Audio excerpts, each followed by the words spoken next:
अपनी ओर से और पूरे विश्वविद्यालय परिवार की ओर से, हमारे संविधान के रचयिता और उसके अलावा सामाजिक समरसता का जो उन्होंने मैसेज दिया है। और हम लोग पूरा प्रयास करते हैं कि विश्वविद्यालय स्तर पे भी कोई डिस्क्रिमिनेशन या कोई समरसता हर एक को, चाहे धर्म के आधार पे या लिंग के आधार पे या आपका जो फाइनेंशियल स्टेटस है, किसी भी आधार पे कोई डिस्क्रिमिनेशन टीचर्स में, कर्मचारी में और छात्रों में विशेष रूप से कोई हम ना करें। और शायद थोड़ा बहुत इफेक्ट हमको उसका देखने भी लगा है इस तरह से कि आप डाइवर्सिटी देखिए कि पहले थोड़ा सा हमारे यहाँ एक स्टेट के बच्चे थे, बिहार के थे, लेकिन आज विश्वविद्यालय में 15 स्टेट के बच्चे हैं, तो शायद हमारे विश्वविद्यालय के लिए एक बड़ा अचीवमेंट है। तो हम लोग चाहते हैं कि डाइवर्सिटी हमारी और करे और सारे लोगों को साथ लेके हम लोग आगे बढ़ पाए। स्पेशली जो कम्युनिटी, देखिए स्टेट यूनिवर्सिटी है, बहुत सी प्राइवेट यूनिवर्सिटी हैं, पैसे वाले बच्चे पढ़ते हैं, स्टेट यूनिवर्सिटी का जरूर पर्पस होता है कि जो बच्चा कोई भी पढ़ाई से वंचित ना रह पाए, चाहे वो स्पेशली गोरखपुर में देखिए आप रूरल अर्बन कल्चर है, बैकग्राउंड है, चाहे ग्रामीण क्षेत्र का बच्चा हो, चाहे शहर का हो या किसी भी परिवेश से आया हो, गाँव के या शहर से, सबको हम लोग समान रूप से शिक्षा दे पाएं। और ये यूनिवर्सिटी में जनरली हमने देखा है जो टीचर्स हैं या फैकल्टी मेंबर्स हैं वो भी बच्चों में इस तरह का भेदभाव न करने का लगातार प्रयास करते हैं। और यही हमारी अपनी यूनिवर्सिटी की यूनिकनेस है, क्योंकि दीनदयाल उपाध्याय जी के सिद्धांतों पर चलता हुआ विश्वविद्यालय हमारा है। और ये मैसेज समाज को हम लोग देते हैं कि हर वर्ग के लोगों को आगे लेके चलें। गवर्नमेंट बहुत सी स्कॉलरशिप देती है फाइनेंशियल चैलेंज बच्चों के लिए, विश्वविद्यालय अपने स्तर पे बहुत सी स्कॉलरशिप दे रहा है और समाज के लोगों से भी हम लोग बराबर प्रयास कर रहे हैं कि लगातार जो हमारे बच्चे ऐसे हैं वो स्कॉलरशिप लेकर आए। इतना लास्ट टाइम जो इतनी खुशी हुई हमको कि एक बच्चा जिसका आईएएस में सिलेक्शन हुआ था, आप सोचिए उसके फादर कहीं पे पंचर बनाते थे, सोचिए साइकिल का पंचर, साइकिल चलना रेयर, पंचर बनाना रेयर। ये दिखाता है कि हम लोग हर तरह के छात्रों में विद्या को आगे विद्या देने का प्रयास करते हैं और उनको बराबर बिना डिस्क्रिमिनेशन के सपोर्ट देते हुए आगे बढ़ा रहे हैं। और ऐसे बहुत से बच्चे, स्पेशली जब लखनऊ में थे और यहाँ पर हम आए, तो ये हमने बड़ा डिफरेंस देखा कि इस क्षेत्र में बच्चे जो फाइनेंशियली चैलेंज हैं उनको यूनिवर्सिटी स्पेशल सपोर्ट देती है और टीचर्स भी उनको सपोर्ट देते हैं। कई बार हमने भी देखा जो बहुत चीज सामने नहीं आती है, बताना चाहेंगे कि बच्चे जब फीस नहीं भर पाते हैं, टीचर बड़ी संख्या में उन बच्चों को फाइनेंशियल सपोर्ट भी देते हैं यहाँ पे और कर्मचारी भी देते हैं। तो ये सब बहुत से यूनिक फीचर हमारी यूनिवर्सिटी के हैं जो समाज को एक बड़ा मैसेज देते हैं। और जो हमारे भीमराव अम्बेडकर जी के जो सिद्धांत थे उस पर विश्वविद्यालय चल रहा है और चलने का प्रयास कर रहा है लगातार। आप देखिए, अगर आप जेंडर के बारे में बराबर वही बात करते हैं, जेंडर इक्वलिटी के बारे में, आज हमारे यहाँ महिला छात्राओं की संख्या जो है वो मेल और फीमेल का नंबर ऑलमोस्ट बराबर हो रहा है और कॉलेज को मिला ले 65% फीमेल स्टूडेंट्स हैं। तो कोई डिस्क्रिमिनेशन ना होते हुए भी आगे हम लोग बढ़ा रहे हैं चीज़ों को। आप देखिए टीचर्स में भी संख्या बराबर बढ़ रही है और माहौल में भी हम देखते हैं कि कोई माइंडसेट में भी ऐसा बड़ा यहाँ कोई बायस नहीं दिखाई देती लोगों के अंदर। तो ये सारे सिद्धांतों के साथ चलता हुआ आज का दिन विशेष रूप से इम्पोर्टेंट है और उनको फिर से हम लोग अपने श्रद्धा सुमन अर्पित करते हैं। रुक नहीं पाएंगे, हमको भी जाके अयोध्या से फ्लाइट लेनी, हम बस निकल रहे थे, पहले तो कहा था आ नहीं पाएंगे लेकिन ऑन द वे थे। तो हम आपको फिर से धन्यवाद देना चाहेंगे आपके एसोसिएशन को जो आप ये प्रोग्राम हर बार करते हैं।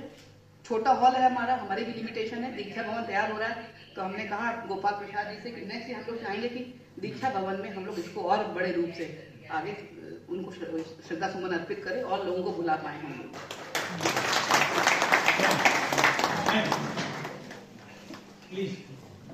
मानवता के लिए सबसे बड़ी धरोहर जो है उसमें उन्होंने हम सभी को अपने विचारों से अवगत कराएं। प्रोफेसर रजनीकांत पांडे से। धन्यवाद डॉक्टर विजेश जी। मंच पर उपस्थित professor Gopal Prasad ji, professor Alok Kumar ji, professor Verma जी, बेहरा जी, मुर्मू जी और मेरे सम्मानित शिक्षक मित्रों, विद्यार्थियों, आज का ये अवसर बहुत ही महत्वपूर्ण होता है। सबसे पहले तो मैं नमन करता हूं बाबा साहब के चरणों में। और अभी जो बहुत अच्छी अच्छी बातें यहां पर आई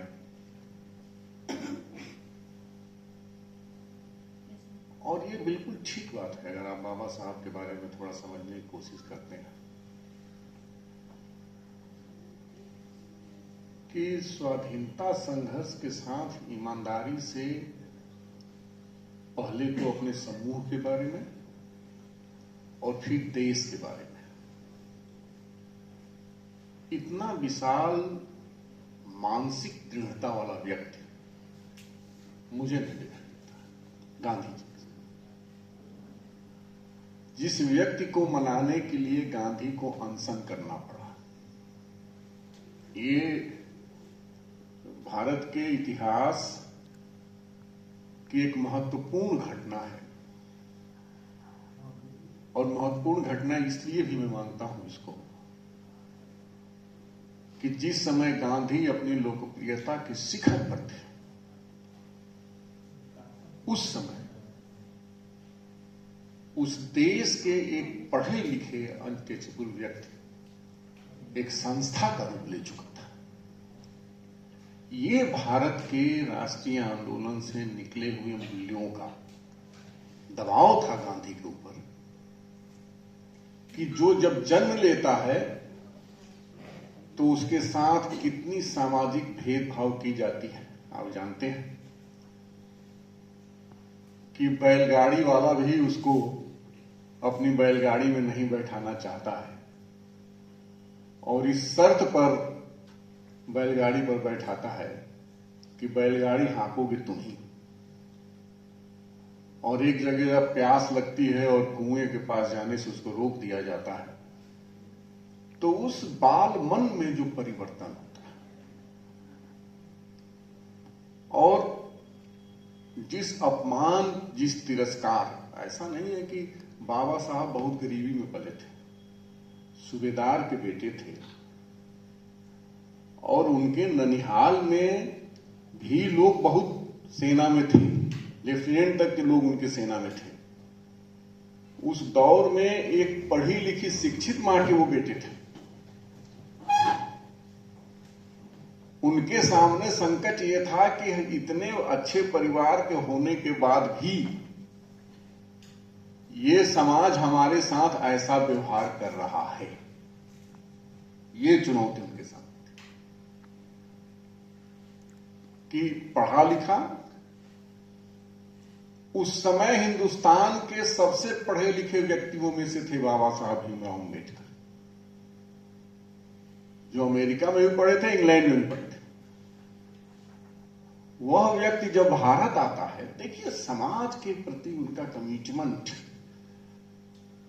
ही उसको इस देश में ईश्वर तुल्य बनाने के लिए कर दिया। बाबा साहब जितना ज्ञानी थे, आराम से प्रैक्टिस करते, लाखों रुपया कमाते, अंग्रेजों के साथ मिलकर रहते, अच्छा जीवन जीते, बाल बच्चे भी उनके बहुत अच्छे हो जाते। नहीं क्यों? क्योंकि वो सामाजिक परिवर्तन करना चाहते थे। आज जो बात आई कि आजकल लोग बाबा साहब को याद बिना बिना सोते नहीं हैं, वो लोग जो सत्ता को चाहते हैं वो बाबा साहब के बिना जिंदा नहीं रह सकते हैं। 21वीं शताब्दी में उनको सत्ता चाहिए, लेकिन उसके साथ जो सबसे बड़ा अंतर्विरोध है, वो सत्ता चाहिए। बाबा साहब को याद करें, बहुत अच्छी बात है, लेकिन वो बाबा साहब को केवल सत्ता के लिए याद करते हैं। सत्ता प्राप्त होने के बाद एक भी उनके नियम को नहीं मानते। ये हमारे दौर का संकट है, ये हमारे दौर का सबसे बड़ा संकट है कि वो नैरेटिव बनाते हैं कि बाबा साहब है नहीं। बाबा साहब उनका जो मेंटल स्टेटस है वो केवल मंच तक बाबा साहब के साथ है। बाबा साहब अम्बेडकर की जो आदमकद प्रतिमा है, उनका ये आप फोटो जो वक्ष का मूर्ति है, यूनेस्को के मुख्यालय पेरिस में उसके एंट्री गेट पर लगाया गया है। वैसे ही जैसे कोलंबिया यूनिवर्सिटी में बाबा साहब अम्बेडकर की मूर्ति लगाई गई। वैसे ही जैसे जवाहरलाल नेहरू यूनिवर्सिटी के लाइब्रेरी में शुरू में ही लगाई गई है।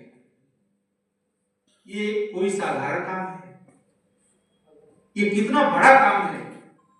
ये निश्चित रूप से यह बात प्रमाणित करती है कि बाबा साहब वास्तव में बहुत महान थे। उन्होंने अपना जीवन समता बंधुता के लिए, सबके कल्याण के लिए, यदि हम वेदों की बात करें तो वेद क्या है? सबके कल्याण की कामना करता है। और बाबा साहब भीमराव अंबेडकर ने जो संविधान का जो ड्राफ्ट बनाया, उसके पहले ही वेद है। वेद क्या है कि आदमी को आदमी की गरिमा दीजिए, व्यक्ति की सामाजिक, आर्थिक, राजनीतिक, न्यायिक गरिमापूर्ण जीवन दीजिए। यही वेद वाक्य है। और क्या है? इंसान को इंसान मानना, यही वेद वाक्य है। इसके इतर कुछ नहीं है।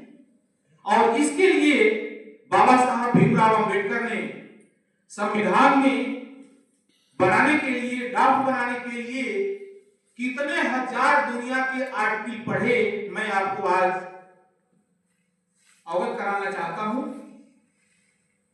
अपने मन से केवल संविधान नहीं लिख दिया, संविधान सभा में वो हजारों हजार आर्टिकल लेकर के रोज सुबह आते थे, उस पर चर्चा होती थी और लोग कहते थे कि हाँ ये ठीक नहीं है, तो बाबा से कहते यस, जो ठीक है हम केवल वही रखेंगे।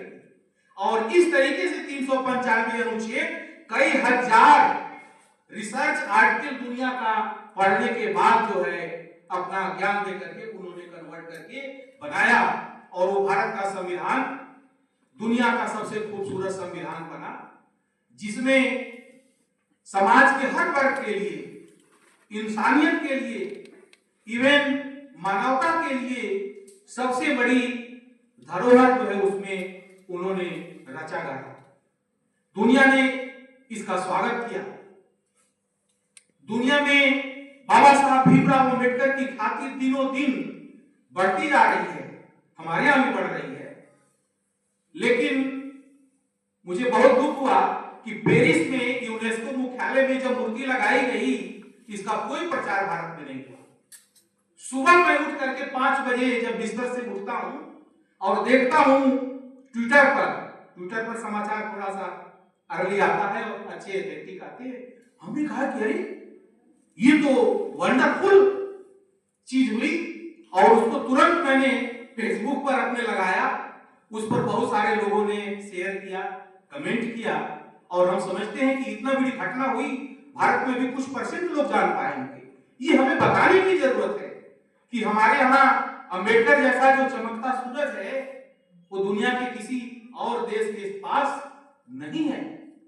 उसने, जैसा कि अभी परमागढ़ी पांडे जी ने बाबा साहब भीमराव अंबेडकर की महत्ता को रेखांकित किया कि बाबा साहब भीमराव अंबेडकर कितने बड़े राष्ट्रवादी थे,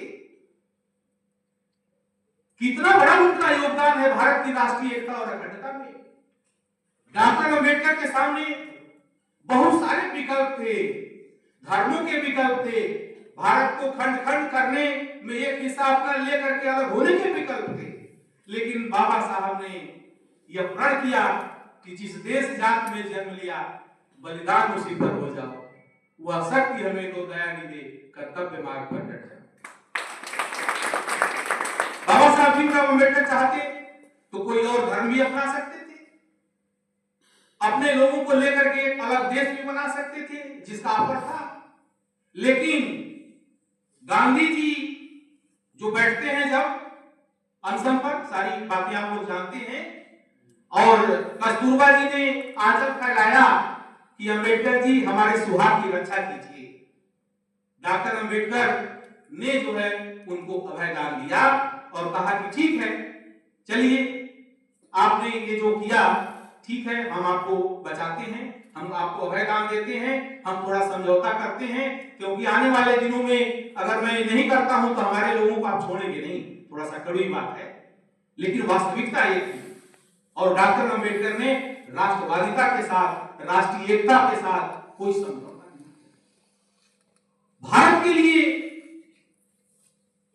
विकसित भारत, मैं फेसबुक पर अपनी जो फीलिंग है जो दर्द है,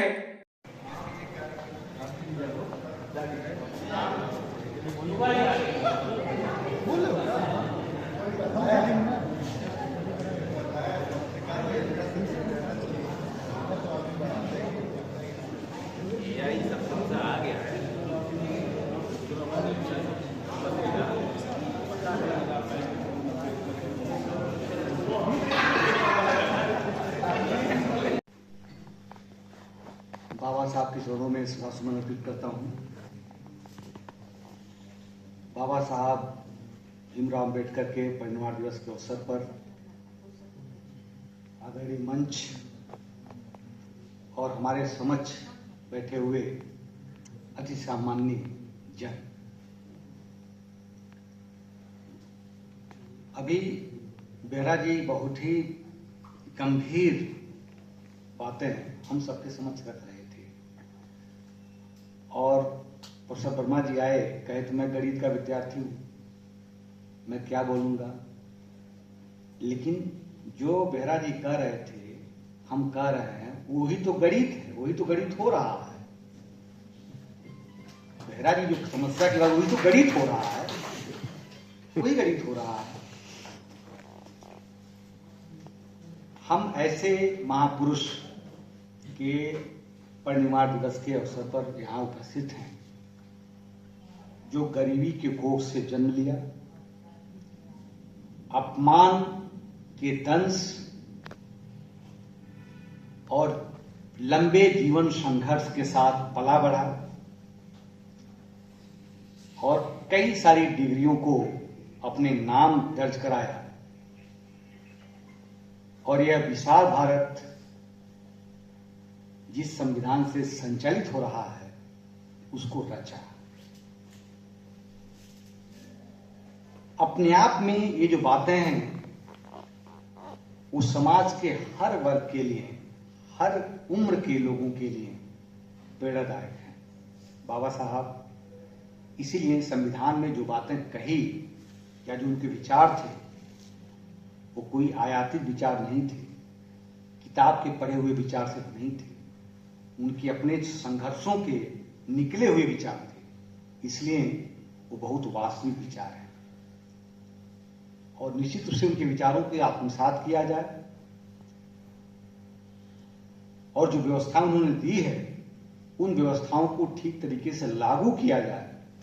पिक एंड चूज की पॉलिसी न अपना करके एज इट इज लागू किया जाए। जैसा कि बाबा साहब कहते थे कि संविधान कितना ही अच्छा होगा लेकिन लागू करने वाले की यदि माइंडसेट ठीक नहीं होगा तो अच्छा रिजल्ट नहीं आएगा। लेकिन संविधान को लागू करने वाला जो व्यक्ति है उसका एक माइंडसेट ठीक है तो निश्चित रूप से एक सशक्त समाज, एक समृद्ध समाज का निर्माण होगा, एक बेहतर राष्ट्र का निर्माण होगा। बाबा साहब यही चाहते थे। अभी चर्चा हो रही थी कि बहुत सारी ऐसे विचारधाराएं थीं जो बाबा साहब के विचारों से संबंध नहीं रखती थी, एक टकराव की स्थिति थी। लेकिन आज वो भी बाबा साहब के विचारों को किसी रूप में अपनाना चाहते हैं। मैं कहना चाहता हूं ये बाबा साहब का युग है, ये जो 21वीं शताब्दी है ये बाबा साहब की शताब्दी है और बाबा साहब का नाम लिए कोई भी एक मुकाम को हासिल नहीं कर सकता है। कोई भी सरकार हो बिना बाबा साहब को याद किए आगे नहीं आ सकती है। ये बाबा साहब का युग चल रहा है, एक नया युग बाबा साहब का युग है। इसलिए उनको कोई नाम लेने से कतरा नहीं सकता है। बाबा साहब आज बहुत सारे के दिलों में हैं, निश्चित रूप से जिनके नहीं थे उनके लिए मजबूरी है, नाम लेना मजबूरी है। और निश्चित रूप से जब भी हम समझते हैं, हमने जहां तक पढ़ा है, बाबा साहब के जो विचार हैं वास्तव में उन विचारों को यदि लागू किया जाए तो समाज का सर्वांगीण विकास होगा। किसी एक वर्ग का, किसी एक समुदाय का, किसी एक लिंग का नहीं, समग्र राष्ट्र का सर्वांगीण विकास होगा। आवश्यकता इस बात की है कि बाबा साहब के विचारों को आगे बढ़ाने की, बाबा साहब का जो संविधान है उसको ठीक तरीके से लागू करने की, और ऐसा करने के लिए सिर्फ बातें नहीं बल्कि माइंडसेट को बदलना होगा, तभी एक सशक्त समाज, सशक्त राष्ट्र का निर्माण होगा। मैं इन्हीं बातों के साथ अपनी बारी को विराम देता हूँ। धन्यवाद। सबसे पहले बाबा साहब को नमन करता हूं। सामाजिक विज्ञान और सामाजिक अध्ययन क्षेत्र के लोगों की इस फील्ड में पकड़ अच्छी होती है। मैं गणित का विद्यार्थी रहा, गणित से कुछ समझने की कोशिश करते हैं। किसी भी समाज को पल्लवित होने के लिए कुछ चीजों की आवश्यकता होती है। पहली चीज होती है, या पहली चीज हम ये कहें कि कोई भी स्पीसीज, चाहे एनिमल किंगडम की हो चाहे प्लांट किंगडम की हो, आइसोलेशन यानी अकेलेपन में नहीं रहना चाहती। जब अकेलेपन में नहीं रहना चाहती तो निश्चित रूप से उसी प्रजाति के या अन्य प्रजाति के लोग आसपास रहेंगे और उसमें सामंजस्य स्थापित करने की बात उठेगी। प्राक इतिहास काल से इस तरह की बातें चलती आ रही हैं। समय समय पर ऐसे मनीषी पैदा हुए हैं जिन्होंने असमानता, दुर्भाव, अशिक्षा, बेरोजगारी और तमाम ऐसी कुरीतियों को मिटाने के लिए प्रयास किया। बाबा साहब उनमें से एक हैं। गणित की भाषा में मैं ये कहना चाहूं कि जिस संसार में हम जीवित रहते हैं तो हमारे पास 2-3 चीजें होती हैं जिसको हम लाइफ प्रॉपर्टी या जीवन के गुण कहते हैं।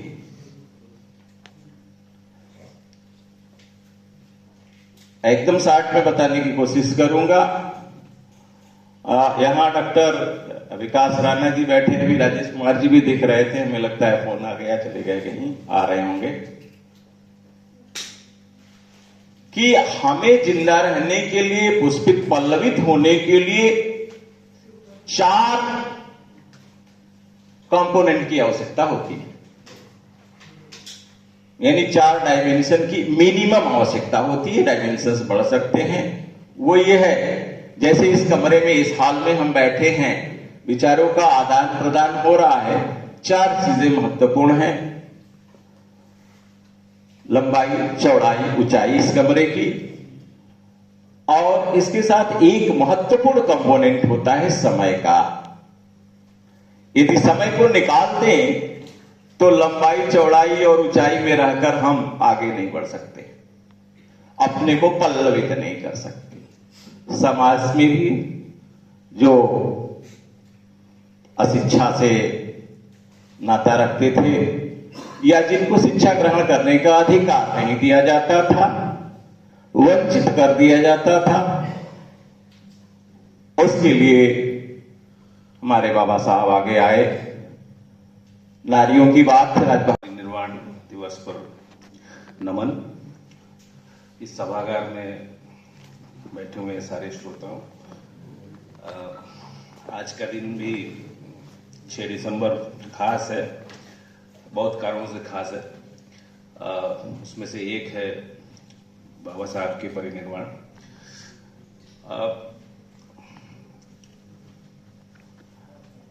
बहुत सारे वक्ताओं ने बहुत कुछ बोल भी दिया है। अभी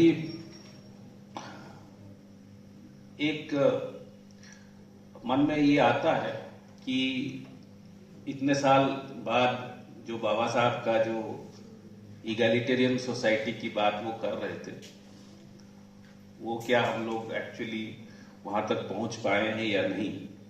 तो इसमें फिर विचार अलग अलग है। कुछ लोग कहते हैं कि हाँ, हम लोग पहुंच चुके हैं, सब इक्वल हो चुके हैं, और कुछ लोग का कहना है कि इक्वालिटी संभव नहीं है, कंप्लीट इक्वालिटी। मैं एक बार बात कर रहा था तो इक्वालिटी के बारे में, तो एक सज्जन ने कहा कि अरे 5 उंगली कभी बराबर थोड़ी हो सकते हैं। तो मैंने कहा कि मैं उंगली की बात नहीं कर रहा हूं, मैं इंसानों की बात कर रहा हूं। तो ब्रिजेश जी ने कहा कि डिस्क्रिमिनेशन जो है वो, और कुलपति मैडम ने भी कहा कि अब जो है कि यहाँ डिस्क्रिमिनेशन समाज में कम हो चुकी है। डिस्क्रिमिनेशन कम तो ऐसा मुझे नहीं दिख रहा है कि कम हुई है, वो और सटल हो चुका है, जैसे ब्रिजेश जी ने कहा। बड़ा ये जो फोर्सेस है, बहुत सारे फोर्सेस है, इस डिस्क्रिमिनेशन को इस तरह से परोसा है कि हमें लगेगा नहीं कि डिस्क्रिमिनेशन चल रहा है। ये जो हेजिमनी है वो इस तरह का है कि आपको लगेगा नहीं कि यू आर डिस्क्रिमिनेटेड है। तो उसके बाद बहुत सारे तंत्र काम करते हैं इसके ऊपर। तो एक तंत्र ये है, मैं जो एक पता कि आजकल मैं देखा हूं कि बहुत सारे लोग बाबा साहब को अपने विचारधारा में अंगीकार करना चाहते हैं, अप्रोप्रिएट करना चाह रहे हैं बहुत सारे लोग। और वैसे वो ऐसे फोर्सेस है जो एक्चुअली अंबेडकर साहब के विचारधारा के विपरीत चीज को विश्वास करते हैं। लेकिन ये जो फोर्सेस है वो एक्चुअली उसको एक तरीका है कि आप अगर किसी को अपने आप अंदर अंगीकार करना चाहते हैं तो उनको पहले देवता बना दो, भगवान बना दो। तो हमें इससे बचना है, हमें इससे बचना है। रामचंद्र गुहा ने कहा कि इंडिपेंडेंट इंडिया का सबसे ग्रेटेस्ट माइंड जो है वो अंबेडकर साहब थे। इवन कॉन्स्टिट्यूशन को लेके भी अभी आजकल बहुत बड़ा डिबेट है, बहुत सारे चीजें हैं कि नहीं बाबा साहब खाली ड्राफ्टिंग कमेटी के मेंबर थे और भी बहुत सारे कमिटीज थी। तो बाबा साहब के कंट्रीब्यूशन को एक तरह से बड़े सटल तरीके से डाइल्यूट करने का भी कोशिश चल रही है कि नहीं वो सिर्फ ड्राफ्टिंग कमेटी थी। अभी एक फेसबुक पोस्ट में हमारे साथ एक जन बहस कर रहे थे कि नहीं वो ड्राफ्टिंग तो सिर्फ लोग बोलते थे, वो लिखते थे। तो वो ये कह रहे थे और राजेंद्र प्रसाद साहब ही उसके सब ओवरऑल जो है उसके चेयरमैन थे। तो ये was just a drafting committee का चेयरमैन थे। तो उन्होंने एग्जाम्पल दिया कि हाँ क्योंकि वो पढ़े लिखे थे इसलिए उनको ये लिखने का अवसर दिया गया। उसके ऊपर भी बहुत सारे डिबेट्स है कि गांधी जी ने उनको नाम दिया और वो बहुत सारा इश्यूज है।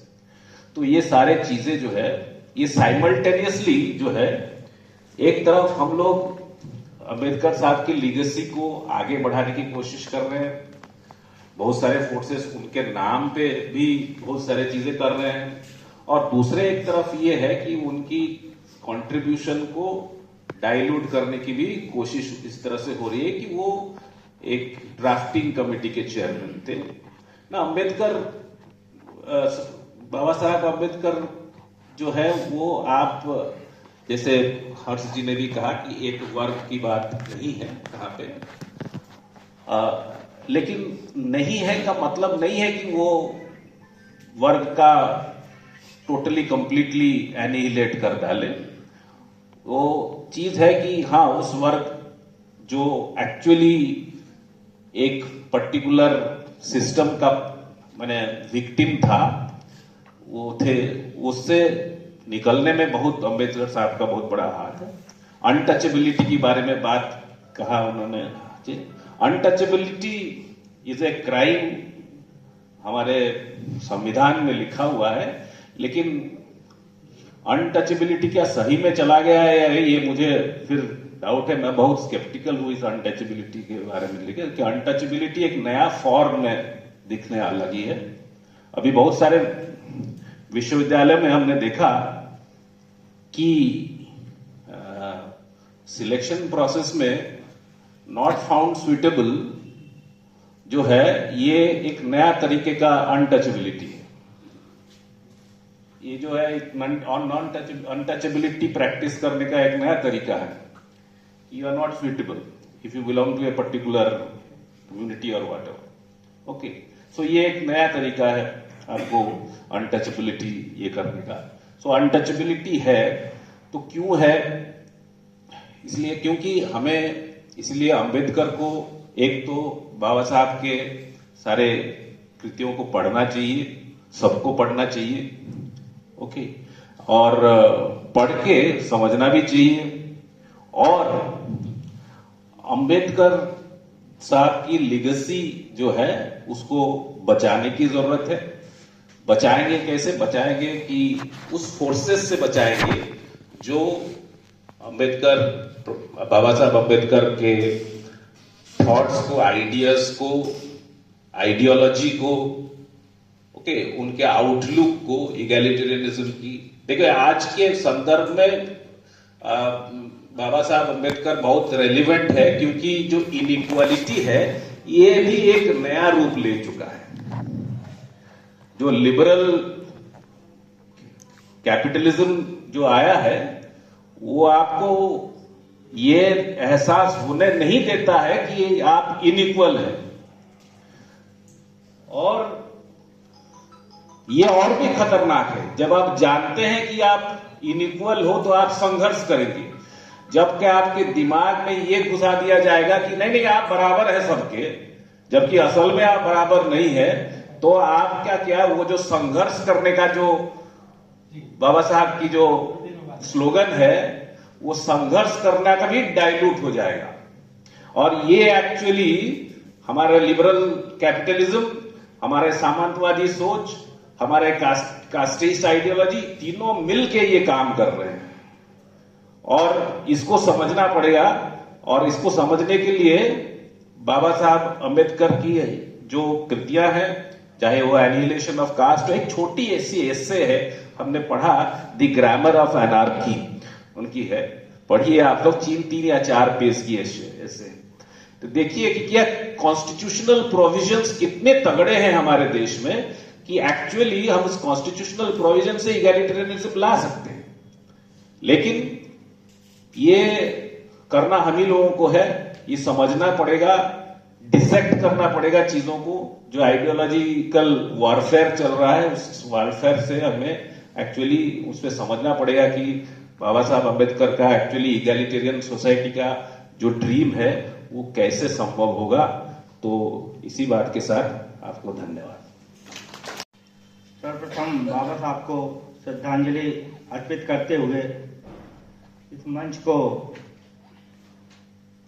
जिसमें हमारे एससीएसटी यूनियन के अध्यक्ष प्रोफेसर गोपाल प्रसाद जी, महामंत्री प्रवीण राणा जी और सिद्धार्थ यूनिवर्सिटी के पूर्व vice chancellor professor Rajnikant sir ji, Verma ji, और अर्थशास्त्र विभाग के पूर्व अध्यक्ष प्रोफेसर गोयल जी, और सम्मानित जो इस ऑडिटोरियम में बैठे हुए शिक्षक, विद्यार्थी, कर्मचारी और हमारी बहनें, बेटियां जो बैठी हैं, मैं उनको बहुत तहे दिल से हार्दिक बधाई देता हूं कि वो इस कार्यक्रम में आए आप लोग, और बाबा साहब को श्रद्धांजलि देने में आपने जो समय निकाला, क्योंकि समय आज ही बहुत महत्वपूर्ण हो गया है। व्यक्ति बाबा साहब को याद तो करना चाहता है, लेकिन बाबा साहब ने समाज के विकास के लिए, राष्ट्र के विकास के लिए जो योगदान दिया, समय दिया, उसका एक अंश भी लोग देना नहीं चाहते हैं। बाबा साहब ने जो इस देश के विकास के लिए और बहुजनों के विकास के लिए जो उन्होंने अपना जीवन लगाया, विशेषकर उन्होंने नारी सम्मान के लिए अपना कैबिनेट मिनिस्टर का त्याग पत्र दे दिया। ये बहुत बड़ा इस देश में एक क्रांतिकारी कदम था, क्योंकि आज अगर प्रोफेसर पूनम टंडन जी विश्वविद्यालय की मुखिया हैं तो बाबा साहब की देन है। अगर बाबा साहब नहीं होते मैं संभव नहीं था कि इस विश्वविद्यालय का कोई वाइस चांसलर महिला हो सकता था। महिला का उच्च पदों पे जाना, चाहे हमारी महामहिम राज्यपाल हों या इस देश की राष्ट्रपति मुर्मू जी हों, बाबा साहब की देन है। क्योंकि बाबा साहब को पढ़ने पे और उनके विचारों को ग्रहण करने में यही पता चलता है कि सबसे ज्यादा उन्होंने नारी उत्थान के लिए काम किया, और नारी उत्थान के लिए जितना काम उन्होंने किया शायद विश्व में किसी ने नहीं किया। क्योंकि धार्मिक व्यवस्था इस तरह थी, हमारे धर्म में इस तरह व्यवस्था थी कि नारी चाहे उच्च कोट समाज में पैदा हो चाहे निम्न कोट में पैदा हो, उसको द्वैत दर्जे का उच्च कोट के लोग भी देखते थे और निम्न कोट के भी। चाहे मेरे घर की भी नारी हो या उच्च वर्ग के घर की भी नारी हो, उसको उसी तरह का तिरस्कार मिलता था।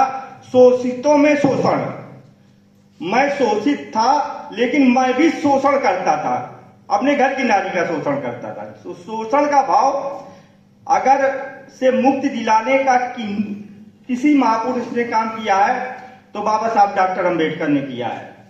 साथियों, मैं कर्मचारी नेता होने के कारण मैं ये भाव देखता हूं कि जो मजदूरों का शोषण हो रहा है इस देश में, मजदूरों को जिस तरह आज उनके अधिकारों का हनन हो रहा है और छोटे कर्मचारियों का हनन हो रहा है, और जितना शिक्षा है उतना उनका भुगतान नहीं हो रहा है, इन सब से अगर मुक्ति चाहते हैं तो बाबा साहब को याद करना पड़ेगा, बाबा साहब को पढ़ना पड़ेगा। अगर बाबा साहब को पढ़ेंगे और बाबा साहब के विचारों से आप प्रेरित होंगे तो निश्चित रूप से इस वर्तमान व्यवस्था में जिसमें शोषण चरम पर है, जिसमें आज देखिए पीएचडी होल्डर बच्चे 10-10 हजार 5-5 हजार में काम कर रहे हैं, ये देश का दुर्भाग्य है। और बाबा साहब के सपने के खिलाफ है ये कि जो मूल्य होना चाहिए, उस योग्यता का मूल्य होना चाहिए, वो मूल्य नहीं मिल रहा है। अगर बाबा साहब को सरकारें मान रही हैं और इस मंच से अगर मेरी आवाज उन तक पहुंचे तो मेरा यही है कि बाबा साहब को अगर आप लोग मानते हैं तो श्रम का मूल्य जरूर दिलाएं, मजदूरों को हो चाहे शिक्षकों को हो चाहे किसी को भी हो। क्योंकि बाबा साहब ने उस दौरान संघर्ष, मजदूरों के लिए संघर्ष किया था जिस दौरान संघर्ष करना बहुत कठिन था।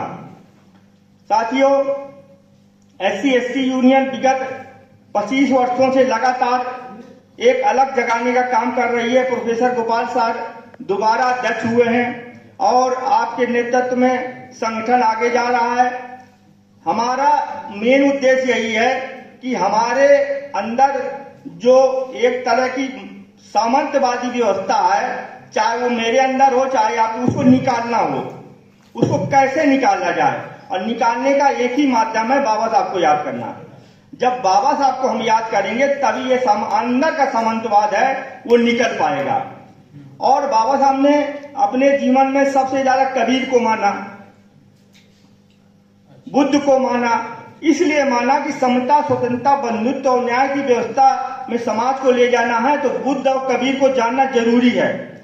जब तक आप बुद्ध और कबीर और गुरु गोरक्षनाथ को नहीं मानेंगे तब तक आप समता, स्वतंत्रता, बंधुत्व और न्याय के रास्ते में नहीं चल पाएंगे। महान संत गुरु गोरखनाथ ने जो समानता की और समता की जो अलग इस भारत में जगाई, शायद ऐसा कोई संत मिलेगा, शायद ऐसा कोई महापुरुष मिलेगा जो बाबा साहब के हजारों साल पहले इस देश में समानता और स्वतंत्रता की बात करते थे। ये अच्छी बात है कि गुरु गोरक्षनाथ जैसा ये पीठ बना, उसमें हमारे बाबा साहब का परिनिर्वाण दिवस मनाने का अवसर मिला, क्योंकि बाबा साहब ने शिक्षा के माध्यम से और संघर्षों के माध्यम से इस देश को आगे ले जाने का काम किया। सरकारें जो भी आ रहे हैं उनको याद कर रही हैं और उनके चिन्हों पर चलने के प्रयास कर रही हैं। कुलपति मैडम चली गई, मैं उनसे एक अनुरोध करना चाहता था। बाबा साहब तथागत बुद्ध को बहुत मानते थे, लेकिन एक गोरखपुर विश्वविद्यालय के अंदर कैंपस में बाबा साहब तथागत बुद्ध की मूर्ति लगी हुई है। वो इतनी जर्जर हालत में हो गई है कि मैं जब घूमने निकलता हूं तो मुझे बहुत कष्ट होता है, क्योंकि बाबा साहब ने तथागत बुद्ध को अपना आराध्य माना था और उस आराध्य की इस जर्जर मूर्ति या तो हटा ली जाए, विश्वविद्यालय प्रशासन उसको हटा ले। क्योंकि मैंने सम्मानित शिक्षकों से कहा था तो उसमें एक शिक्षक ने कहा था कि आप क्यों बोल रहे हैं, ये तो कला संकाय की संपत्ति है। तो कोई भी जो भगवान का रूप ले चुकी है मूर्ति किसी भी विभाग की संपत्ति नहीं हो सकती है, क्योंकि ईश्वर सबके हैं। या तो उस मूर्ति को हटा ली जाए या उसको सम्मान के साथ उसकी रंग पुताई कर दे, उसका खर्च मैं वहन करने के लिए तैयार हूं। मंच ने मुझे अवसर दिया, इसके लिए धन्यवाद। जय भीम, नमो उद्धार, मानवर कांशीराम साहब, बाबा साहब अमर रहे, अमर रहे। बहुत बहुत धन्यवाद। अभी आपने महोदय 6 दिसंबर 1956 को डॉक्टर भीमराव अंबेडकर जी का देहावसान हुआ। उसके बाद 69 वर्षों बाद आज अवसर मिला है कि पहली बार डॉक्टर अंबेडकर जी के बारे में मैं कुछ कह सकूं। राजनीति विज्ञान का विद्यार्थी होने के नाते पढ़ा तो है, उन्हें समझा भी है, संविधान से जुड़ा हुआ व्यक्तित्व है, इसलिए थोड़ा जानते भी हैं। पर आज वो मंच मिला है जिस पर अध्यक्षता प्रोफेसर गोपाल प्रसाद जी कर रहे हैं और गुरुवर वरेण्य प्रोफेसर रजनीकांत पांडे सर, जिन्होंने पढ़ाया है हम लोगों को, आज इस मंच पर हैं। आदरणीय पटेल सर, आदरणीय वर्मा सर, संचालक महोदय, आप सभी विद्वज्जन। एक गुरु के समक्ष बोल पाना इतना कठिन है कि आप सभी कल्पना कर सकते हैं। मैं बड़ी ईमानदारी से बता रहा हूं कि जब कभी दूसरा मंच मिलता है तो बड़ा दहाड़ के बोलने का मन करता है, पर जब किसी जिन्होंने सिखाया है उनके समक्ष आना होता है तो ये फिल्लियां कंपने लग जाती हैं। बहुत अच्छा बोलना भी समझ में आने लग जाता है। ऐसा क्यों होता है? इसी को दूर किया था डॉक्टर अंबेडकर जी ने। मैं संबद्ध करता हूं प्रोफेसर हर्ष सिन्हा जी के उन विचारों से कि शिक्षा शेरनी का दूध है, जो पिएगा वो दहाड़ेगा। तो फिर गुरुवर के सामने आकर के फिल्लियां क्यों कपने लग जाती हैं? जब शिक्षा शेरनी का दूध है और हमने ग्रहण किया है तो उन गुरुओं के सामने आने पर हमारी फिल्लियां क्यों कपने लग जाती हैं? उसका कारण यह है कि हमने उतनी शिक्षा नहीं ली है जितना हमने अपने गुरु लोगों के समक्ष बोलने की हैसियत हो सके हमारी। तो इसका मतलब हमने पूरी शिक्षा ली नहीं। कांप जाता हूं मैं और इक्वेलिटी की बात करता हूं, समानता की बात करता हूं। यानी जिस अंबेडकर जी के जो विचार थे कि हम समान हैं, उसके पीछे जो सबसे बड़ा कारण है वो है हमारी शिक्षा। अरे शिक्षा लेकर तो कौटिल्य ने राजा बना दिया था। शिक्षा लेकर तो अंबेडकर जी इतने बड़े हुए कि संविधान सभा की जो बैठक होती थी वो तो होती ही थी। मैं जहां तक जानता हूं, मैंने जो पढ़ा है, अपने घर पर उन्होंने टाइपराइटर रख करके, एक टाइपिस्ट रख के रात भर पूरा जग के कल क्या प्रस्तुत किया जाना है उसको टाइप करवाते थे और बोलते थे, और अगले दिन फिर वही संविधान सभा में रखते थे। ये तो था शिक्षा का असर। उसी शिक्षा का असर है कि आज 69 वर्षों बाद भी हम उनके विचारों से अपने को संबद्ध करना चाहते हैं। तो मेरी अपील है इस मंच के माध्यम से आदरणीय गुरुवर के बीच में कि अंबेडकर जी के उन विचारों को लेकर हम आगे की अपनी गतिविधियां जारी रखें, समानता की बात करें, स्वतंत्रता की बात करें, सहिष्णुता की बात करें। उससे पूर्व हम शिक्षा ग्रहण करें, हम जानें कि आखिर ये दलित वर्ग, ये समाज, ये आखिर किस तरह से इस कण की स्थिति में था और कैसे इसे उत्थान करने की बात डॉक्टर अंबेडकर जी करते हैं। अभी मैम कुलपति मैम बोल के गई हैं, उन्होंने कहा कि हम अब देख रहे हैं कोई किसी तरह का डिस्क्रिमिनेशन है ही नहीं। अगर कोई कहे कि फलां, हर्षना से कह रहे थे फलां बैठे हैं, मैं वहां नहीं जाऊंगा, अब ऐसी बात नहीं है। हाँ, ठीक इसी जमाने में जिससे निकाल कर आदरणीय अंबेडकर जी हम लोगों को यहां तक ले आए हैं, अब आवश्यकता है कि हम शिक्षा ग्रहण करें और ट्रंप से ही नहीं, पुतिन भी आए तो उन्हें भी समझा सकें कि हम भारतवासी हैं, अंबेडकर के विचारों पर चलना जानते हैं। आइए, आपका स्वागत करते हैं, आपका अभिनंदन करते हैं। मैं खुद ही सुनना चाहता हूं। आदरणीय प्रोफेसर गोपाल सर ने कल मुझे कहा, मैंने कहा सर मैं छुट्टी लेके आऊंगा, आपका आदेश हुआ है। गुरुवरों के बीच में आने के बाद जो सीखने को मिलता है, जो जानने को मिलता है, उससे ही ये फिल्लियां कपना बंद हो जाती हैं। तो मैं आप सबसे भी निवेदन करूंगा कि गुरुओं का आशीर्वाद दीजिए। आज अंबेडकर जी के इस परिनिर्वाण दिवस पर उन्हें अपने शब्दों में श्रद्धा सुमन अर्पित करते हुए अपनी वाणी को विराम देना चाहता हूं। बहुत बहुत धन्यवाद। जिस तरह से हमारी परंपराओं में अलग अलग त्योहार, अलग अलग कौन सा रास्ता अपनाना है। तो दूसरी और छोटी बात कह के मैं अपनी बात खत्म कर रहा हूं कि बाबा साहब के इन योगदानों जिसकी वजह से भारत के नागरिकों को, ब्रजेश ने बहुत अच्छी बात कही, अपने बात की शुरुआत में ही कही कि ये बिल्कुल याद रखने की जरूरत है और उनको कहीं किसी एक वर्ग, वर्ण या समुदाय तक केंद्रित रखने की जरूरत नहीं है। ये उनके कद के साथ अन्याय है, उनके कंट्रीब्यूशन के साथ अन्याय है। उन्होंने केवल हक या स्वाभिमान किसी समुदाय विशेष को नहीं दिया, प्रत्येक भारतवासी को दिया है। अगर आप पढ़िए वही गारंटीज आज भी आपको किसी भी स्थिति में बचा रही है, जिसको उन्होंने परिभाषित किया था, जिसको आपको अपनाने के लिए अंगीकृत किया भारत ने। तो इस अवसर पर मैं सिर्फ यही बात कहना चाहूंगा। बहुत अच्छे और इस विषय पर बेहतर समझ रखने वाले अध्येता हमारे बीच में हैं। मैं दो ही बात कहना चाहता हूं कि उनके संदेशों को स्थूल अर्थ का आशीर्वाद प्राप्त है कि हम आप सभी के समक्ष खड़े होकर कुछ सुनाने का भाव प्रकट करेंगे। बोलिए सच्चे दरबार की। बड़ा स्लो था आप लोग। चलिए। मेरे भारत का संविधान सारी दुनिया से न्यारा है। मेरे भारत का संविधान सारी दुनिया से न्यारा है, सारी दुनिया से न्यारा है। हमें संविधान बहुत प्यारा है, सारी दुनिया से न्यारा है। हमें संविधान बहुत प्यारा है। मेरे भारत का संविधान सारी दुनिया से न्यारा है। मेरे भारत का संविधान सारी दुनिया से न्यारा है।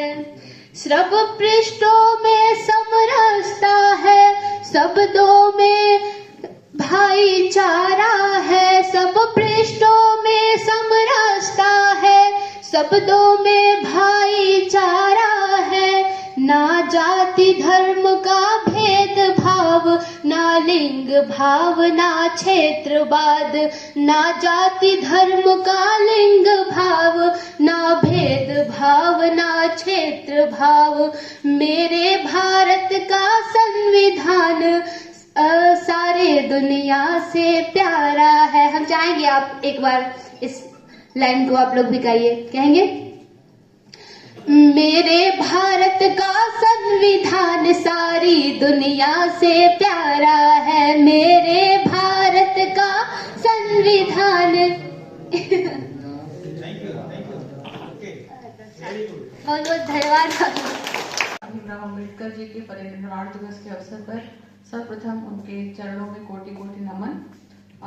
मुझसे पूर्व में हमारे जो वक्ता हैं प्रोफेसर हर्ष कुमार सिन्हा जी ने, जब उन्होंने ये कहा कि मैंने बहुत नहीं पढ़ा है, तो मैं उनसे बहुत छोटी हूँ, तो मैंने भी बहुत नहीं पढ़ा है। केवल एक पुस्तक जो शायद सारी चीजों का, बहुत सारी चीजों का सार जिस कविता के बारे में, जिन भावों के बारे में भी ये बच्ची कविता कह रही है, हमारा संविधान, वो सारी चीजों के बारे में हमारा आचरण, हमारा व्यवहार, हमारे मूल कर्तव्य, हमारे अधिकार, उन सारी चीजों के बारे में वो बात करता है। तो मुझे लगता है कि अगर हम, जो प्रोफेसर सिन्हा सर कह रहे थे कि वास्तव में अगर हम शिक्षित होने की दिशा में बढ़ रहे हैं, तो उन सारी चीजों को अपने आचरण और व्यवहार में अगर उतार लें, तो शायद हमें जेंडर इनइक्वालिटी की, आर्थिक क्षेत्र में जो असमानताएं हैं, या बहुत तरह की जो असमानताएं अभी भी हैं, और उसमें से बहुत सारा कुछ, बहुत सारी योजनाओं के माध्यम से बराबरी केस, जिसको हम आज समरसता दिवस कह रहे हैं, तो समरस की तरफ, बैलेंस की तरफ लाने का प्रयास किया जा रहा है। लेकिन मुझे लगता है, being a student of psychology, बहुत सारा कुछ हमारा अपना परसेप्शन और हमारे अपने जो इंटरनल थ्रेड्स हैं, वो सारी चीजें ज्यादा आगे हावी हो जाती है, और हम ये परसीव करने लगते हैं कि मेरे साथ ही अन्याय हो रहा है। अगर आपके मन की कोई ना कहे, तो लगता है कि मेरे साथ ही अन्याय हो रहा है। तो शायद हमें अपने परसेप्शन को परिवर्तित करने की जरूरत है। उस जिसकी सर बात कह रहे थे कि उस पृष्ठभूमि को, कोई भी घटना या कोई भी चीजें घटित होती हैं, तो उनका एक बैकग्राउंड होता है, उसकी एक पृष्ठभूमि होती है, एक परिप्रेक्ष्य होता है। तो उसको अगर हम समझने का प्रयास करते हैं, तो शायद हम एक बेहतर व्यक्ति के रूप में आगे आएंगे। इक्वालिटी की बात करें तो शायद इस हॉल में 1 2 3 और 1 2 लड़की 4, हम लोग 4 महिलाएं हैं। तो हम जेंडर इक्वालिटी की बात करें तो जेंडर इनइक्वालिटी तो हमें ऐसे यहाँ पर भी दिखाई दे रही है। लेकिन महत्व इसका नहीं कि गिनती में हम कम हैं या गिनती में हम ज्यादा हैं। महत्व इस बात का है कि हम अपने आप को जिस कार्य के लिए है, उस कार्य के लिए बेहतर ढंग से प्रस्तुत कर पा रहे हैं या नहीं। तो कई बार गिनती का होना या नंबरों का होना बहुत महत्वपूर्ण नहीं होता है। आप अपनी बात को कितनी प्रखरता के साथ, अपनी प्रमुखता के साथ प्रस्तुत कर पाते हैं, शायद वो बहुत ज्यादा महत्वपूर्ण होता है। मुझे ऐसा लगता है कि हम इंटरनली अगर अपने आप को मजबूत करते हैं, और उसको मजबूत करने का जो सहारा है, जो बाहरी माध्यम है, वो सारे माध्यम हमारे संविधान में भी के द्वारा भी हमें दिए गए हैं, और उसके अलावा भी बहुत सारे जो महापुरुष हैं, बहुत सारे हमारे ग्रंथ हैं, उनमें उन सारे माध्यमों की चर्चा की गई है। और उसमें सब में जो सर बात कह रहे थे कि स्थूल अर्थों में ना लेकर के उसके सूक्ष्म भावों में जाकर के हम एक को, अपने आप को पहले परिवर्तित करेंगे, अपने आप को मजबूत और समृद्ध करेंगे, तो हम बाकी सारे लोगों के साथ भी खड़े हो पाएंगे। इन्हीं बातों के साथ मैं अपनी वाणी को विराम देती हूँ। मुझे अवसर देने के लिए बहुत बहुत धन्यवाद। स्लेवरी सिस्टम में वो खत्म हो गया है, गुलामी खत्म हो गई है, लेकिन उनके विचार और ज्यादा आगे के थे। बोलते थे जहाँ कानूनी अर्थों में कोई गुलामी नहीं है, वहां भी यह स्थिति उत्पन्न होती है। जाति व्यवस्था के रूप में यह पाया जाता है कि कुछ लोग निर्धारित आजीविकाओं पर जाने के लिए मजबूर हैं, जो उनकी अपनी पसंद नहीं है। बाबा साहब के इन विचारों के साथ हमारे बीच उपस्थित राजनीति विज्ञान विभाग के शोध छात्र नीतीश कुमार को बुलाएंगे कि वो आए और बाबा साहब के बारे में बहुत संक्षिप्त में अपनी बात रखें। छात्र नीतीश कुमार।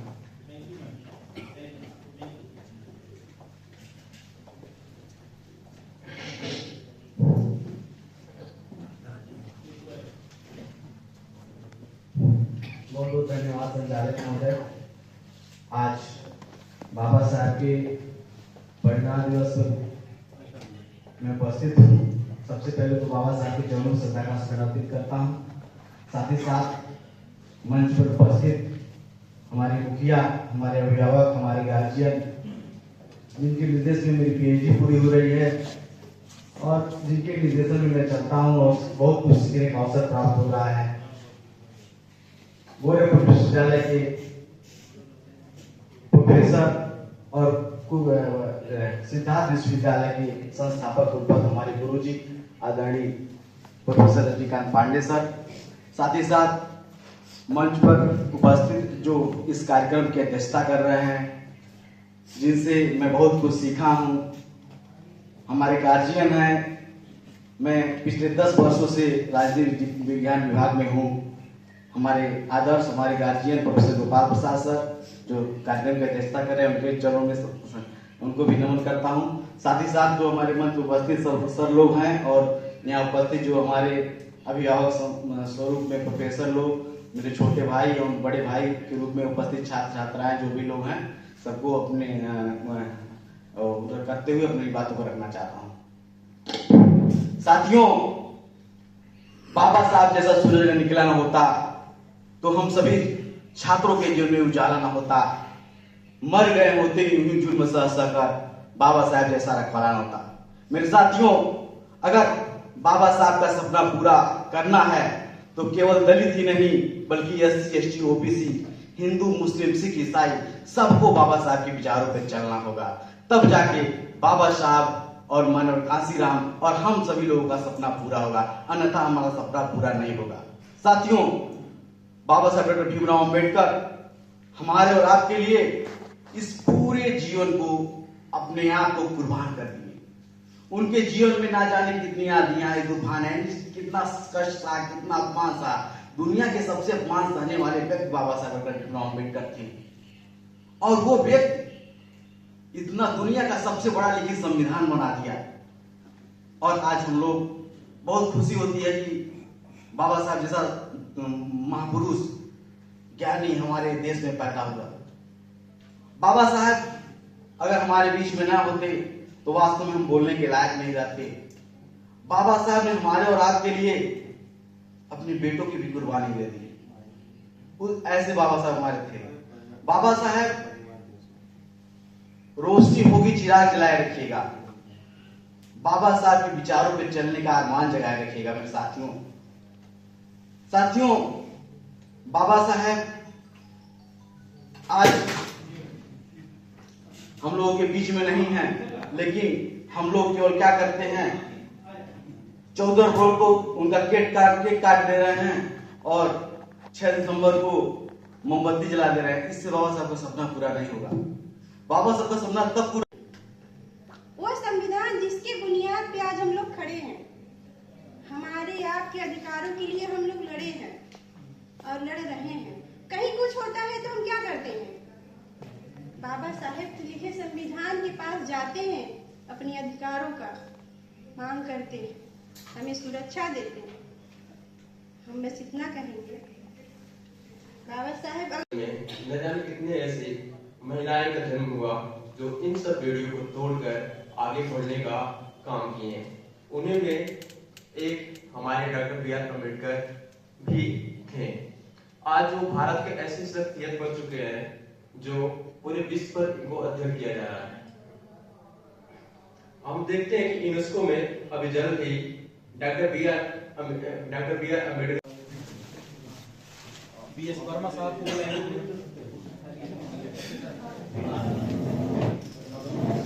आपसे मेरा अनुरोध है कि सर आप स्थान ग्रहण करें।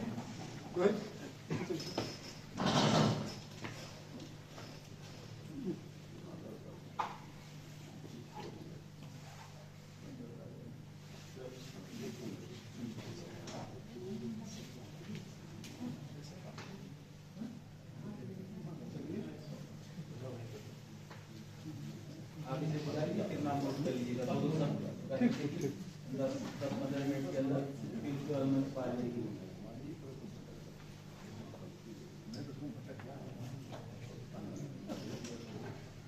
बाबा साहब कहा करते थे कि संविधान के बारे में उन्होंने कहा और लोगों के बारे में कि मैंने किसी एक समूह के लिए कार्य नहीं किया। कई बार ऐसा माना जाता है, लोग कहते हैं कि बाबा साहब दलितों के नेता थे, लेकिन उनका खुद का वक्तव्य है कि मैंने किसी एक समूह के लिए काम नहीं किया। अगर किसी को इस बात में भरोसा नहीं होता तो उन्हें संविधान पढ़ना चाहिए और देश के प्रति लॉयल्टी एकदम इंटैक्ट थी। बाबा साहब ने लिखा है कि I do not want that our loyalty in Indians should be in the slightest way affected by any competitive loyalty, whether that loyalty arises out of our religion, out of our culture, or out of our language. I want all people to be Indian first, Indian last, and nothing else but Indian.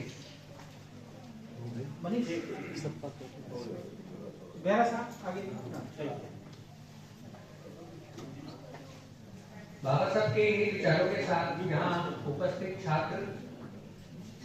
छात्रों में से अगर कोई अपनी बात बाबा साहब पे रखना चाहे तो हम आमंत्रित करते हैं। कोई भी शोध छात्र स्नातक स्नातकोत्तर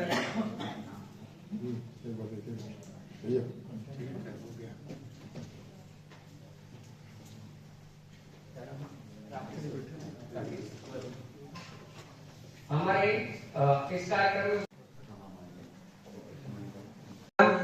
आप सभी से और अन्य प्रोफेसर आलोक गोयल सर और अन्य सम्मानित सदस्यों से मैं कहना चाहूंगा कि आके वो दीप प्रज्वलन का कार्य बाबा साहब भीमराव अंबेडकर की प्रतिमा के समक्ष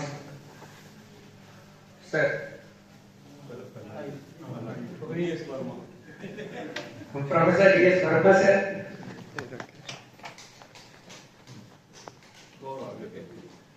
सबसे आग्रह है कि बाबा साहब की प्रतिमा के समक्ष आकर वो दीप प्रज्वलन का कार्य संपन्न करें तथा साथ ही बाबा साहब की प्रतिमा पर फूल माला चढ़ा के उन्हें अपनी श्रद्धा सुमन भी अर्पित करें।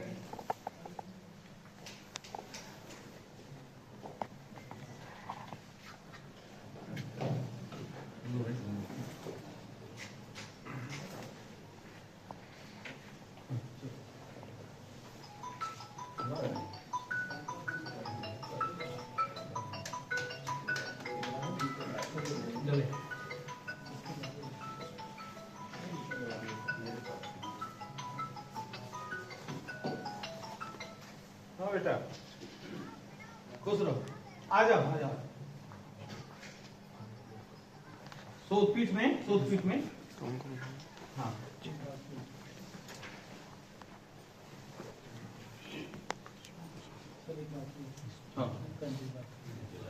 भीमराव अम्बेडकर जी की इस श्रद्धांजलि सभा के कार्यक्रम में उपस्थित समस्त विद्वज्जन, छात्र छात्राओं, पत्रकार बंधु तथा दूर दराज के क्षेत्रों से हमको सुनने, अपनी बात को कहने के उद्देश्य से आए सभी अतिथिगणों के प्रति तहे दिल से आभार व्यक्त करता हूं कि उन्होंने अपने बेशकीमती समय से कुछ समय इस पूरे कार्य के लिए निकाला है। आज के इस कार्यक्रम की औपचारिक शुरुआत बाबा साहब डॉक्टर भीमराव अम्बेडकर जी की प्रतिमा के समक्ष दीप प्रज्वलन के साथ किया जाना होता है। इन्हीं की प्रेरणा से हम अपने जीवन में थोड़ा बहुत कुछ अच्छा करने का हौसला जुटा पाते हैं, कर पाते हैं और आज भी इन्हीं का आशीर्वाद प्राप्त है कि हम आप सभी के समक्ष खड़े होकर कुछ सुनाने का भाव प्रकट करेंगे। मेरे भारत का संविधान सारी दुनिया से न्यारा है। मेरे भारत का संविधान सारी दुनिया से न्यारा है, सारी दुनिया से न्यारा है। हमें संविधान बहुत प्यारा है, सारी दुनिया से न्यारा है। हमें संविधान बहुत प्यारा है। मेरे भारत का संविधान सारी दुनिया से न्यारा है। मेरे भारत का संविधान सारी दुनिया से न्यारा है। सब पृष्ठों में समरसता है, शब्दों में भाईचारा है। सब पृष्ठों में समरसता है, शब्दों में भाईचारा है। ना जाति धर्म का भेदभाव, ना लिंग भाव, ना क्षेत्रवाद। ना जाति धर्म का लिंग भाव, ना भेदभाव, ना क्षेत्र भाव। मेरे भारत का संविधान सारे दुनिया से प्यारा है। हम चाहेंगे आप एक बार इस लाइन को आप लोग भी कहेंगे। मेरे भारत का संविधान सारी दुनिया से प्यारा है। मेरे भारत का संविधान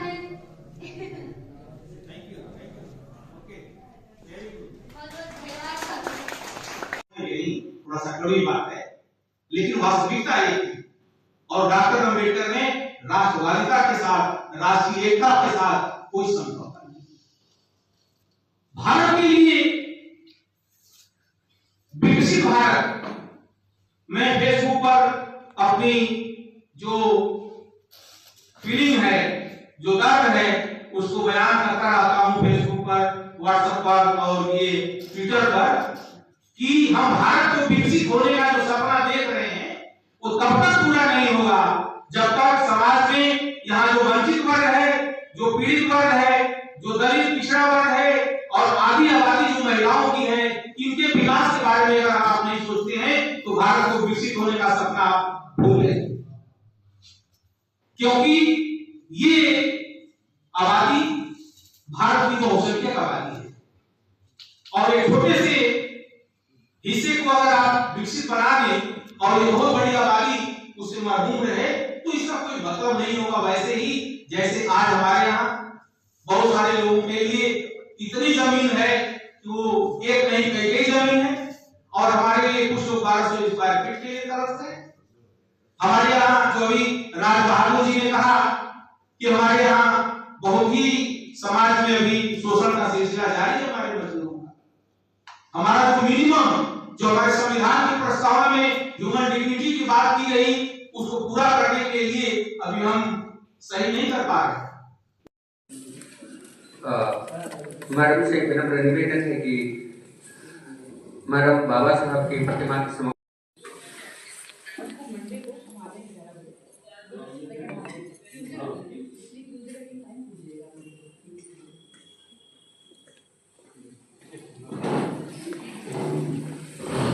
यस मैम की स्थिति में उनसे वार्ता करें तो वो बाबा साहब के बारे में क्या क्या बोलेंगे इसकी आप कल्पना नहीं कर सकते हैं। यही भारतीय समाज में सबसे बड़ा संकट है, क्योंकि उनको मालूम हो गया था कि गांधी अगर मनाने के लिए अनशन पर बैठे, गांधी या तो ब्रिटिश सरकार के खिलाफ अनशन पर बैठे, तो वो उनका तो राजनीतिक उद्देश्य था कि देश आजाद हो जाए। कितनी बड़ा व्यक्तित्व बाबा साहब भीमराव अम्बेडकर, जिसे मालूम था गांधी को कि जिस सामाजिक परिवर्तन के रास्ते को बाबा साहब लेकर चल रहे हैं, अगर इनको हम नहीं मनाए तो ये जो अखंड भारत है ये खंड खंड हो जाएगा। और बाबा साहब ने भारत की राष्ट्रीय एकता के लिए पूना पैक्ट किया। वो न करते तो जो सेपरल इलेक्टोरल सिस्टम की बात वो कर रहे थे कि हमें पृथक निर्वाचन क्षेत्र दो,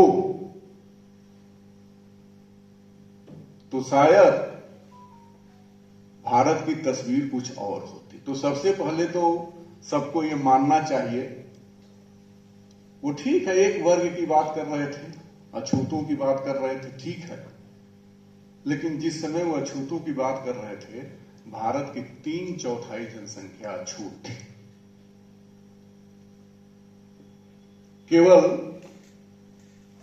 अनुसूचित जनजाति या पिछड़े या दलित वर्ग ही अछूत नहीं था, आधी जनसंख्या महिलाओं की भी अछूत थी।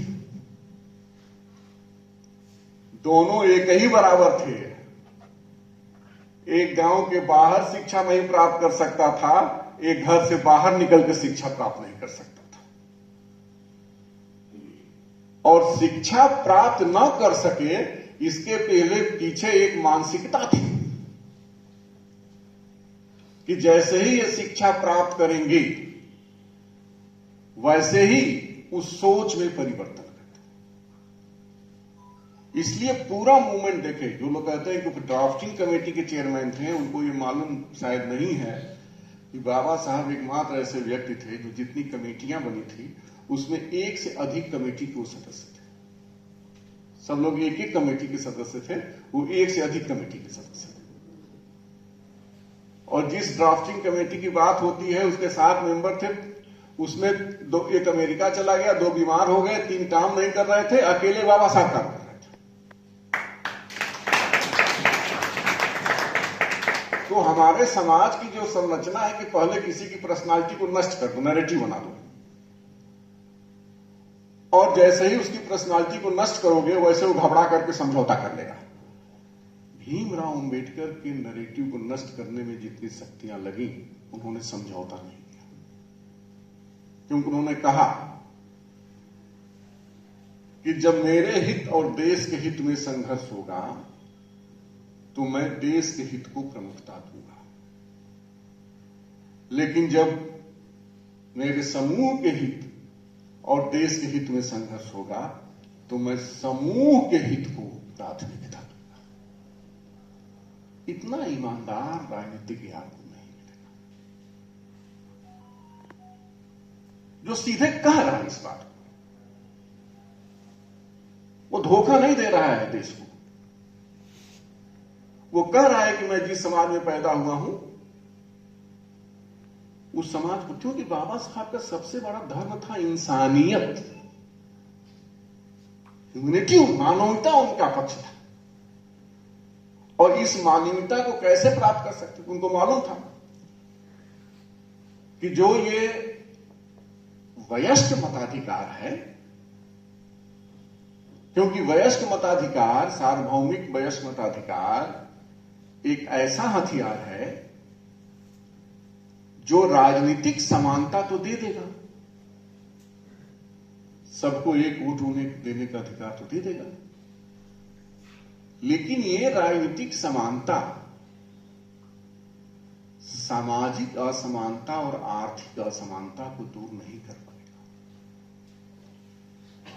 इसके लिए जरूरी है कि हम शासन में शासक बने। राजनीतिक रूप से हम फॉलोअर ना बने। भारत की राजनीति का दुर्भाग्य ये हो गया कि बाबा साहब के बाद जितने भी मेन स्ट्रीम से बाहर के समुदाय हैं वो फॉलोअर बन गए, वो लीडर बन ही नहीं पाए। और जैसे ही उनको लीडर बनने की संभावना दिखाई दी, कुछ उनकी कमजोरियों ने और कुछ ग्लोबलाइज वर्ल्ड के नैरेटिव ने उनकी पर्सनालिटी को खत्म करके उनकी क्रेडिबिलिटी खत्म कर दी, उनकी विश्वसनीयता ही खत्म कर दी। और उनकी विश्वसनीयता खत्म करने का परिणाम यह हो गया एनएफएस, कि हम कुछ भी कर सकते हैं, हम जो चाहे कर सकते हैं। और एक ऐसा माइंड, क्योंकि आजकल सबसे बड़ा खतरा है साइंटिफिक माइंडसेट का होना, बहुत बड़ा खतरा है। आप अगर साइंटिफिक माइंडसेट से बात करेंगे तो आपके अपमानित होने का पूरा पूरा खतरा है किसी समूह के द्वारा, पूरा पूरा खतरा है। और शायद इसी खतरे के डर से जो साइंटिफिक टेम्परामेंट वाले हैं वो भी बैकफुट पे चले गए हैं इस देश में। अब सोचिए 21वीं शताब्दी के भारत में साइंटिफिक टेम्परामेंट वाले भाग रहे हैं। कल्पना कीजिए 20वीं शताब्दी के भारत में अगर ऐसे लोग होते तो भारत स्वतंत्र होता, क्योंकि कंप्रोमाइज करने की एक सीमा होती है।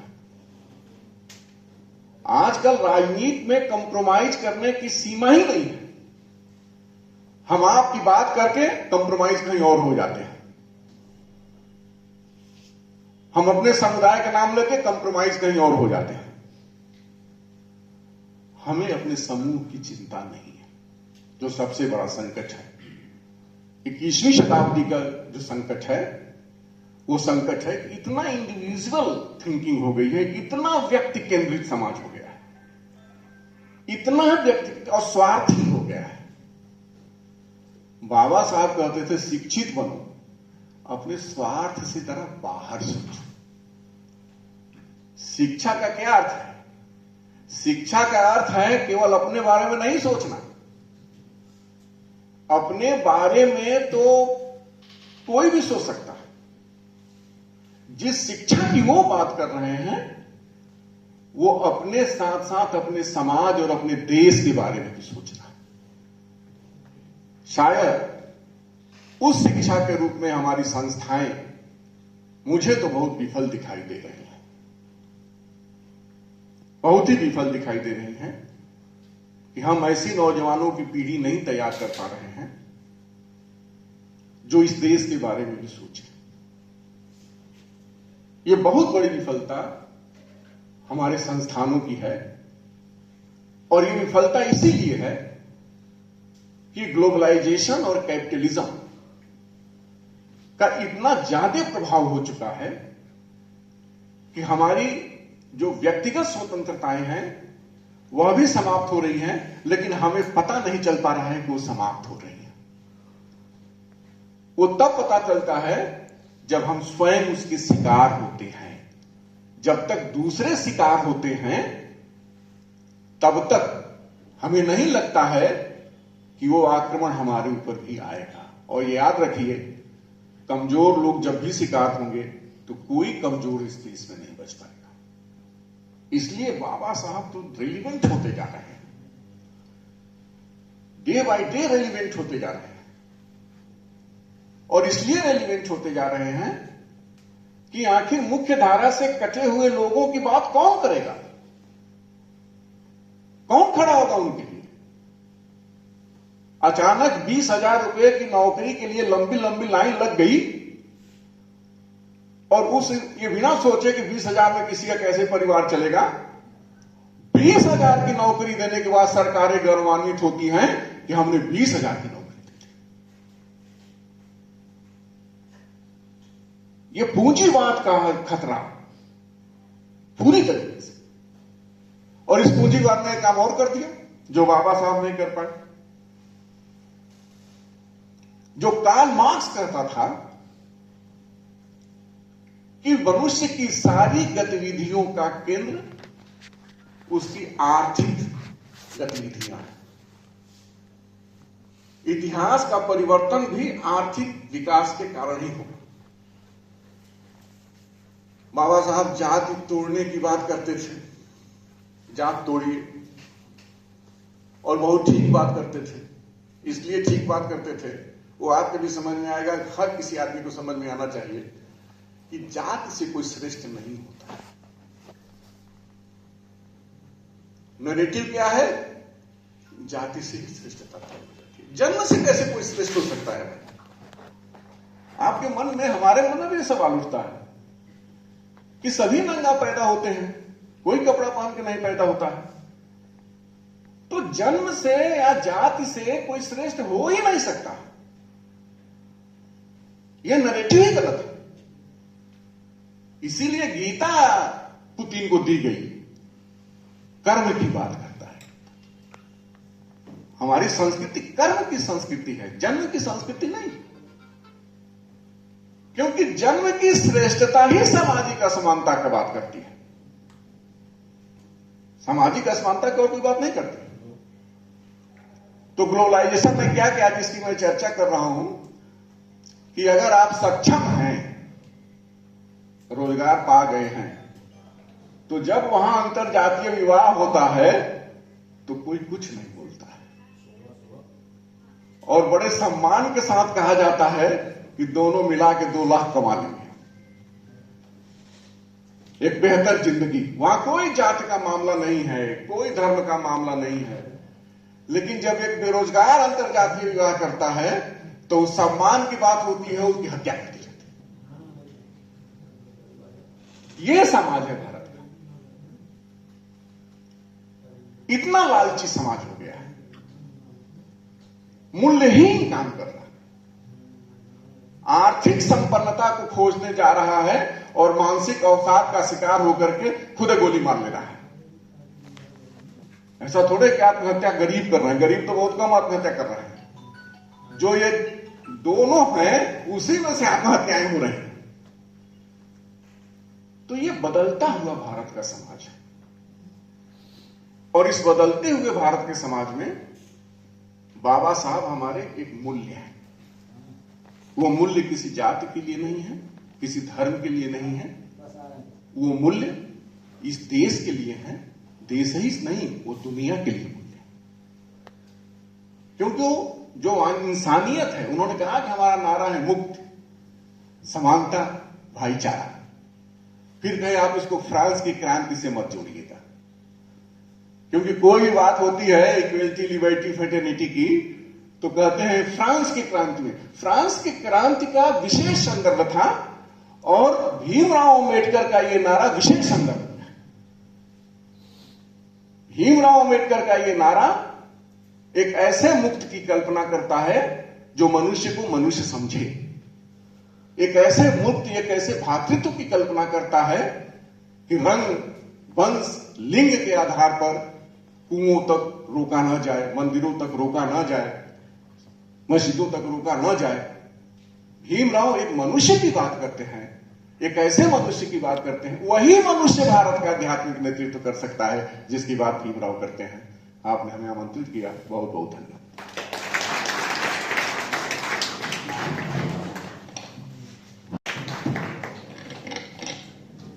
बहुत बहुत धन्यवाद ब्रिजेश जी। ज्ञान के प्रतीक बोधिसत्व भारत रत्न बाबा साहब भीमराव अंबेडकर के चरणों में श्रद्धा सुमन अर्पित करता हूं। मित्रों, मुझे बहुत खुशी है कि बहुत कम नोटिस पर आप लोग इस सभागार में अपना बहुमूल्य समय दे करके बाबा साहब के प्रति अपनी सच्ची श्रद्धांजलि व्यक्त करने आए। इसके लिए आप लोगों के प्रति मैं हृदय से आभार व्यक्त करता हूं। साथियों, ये हमारे लिए बहुत गौरव की बात है और गर्व की भी बात है कि हमारे देश ने एक ऐसे महापुरुष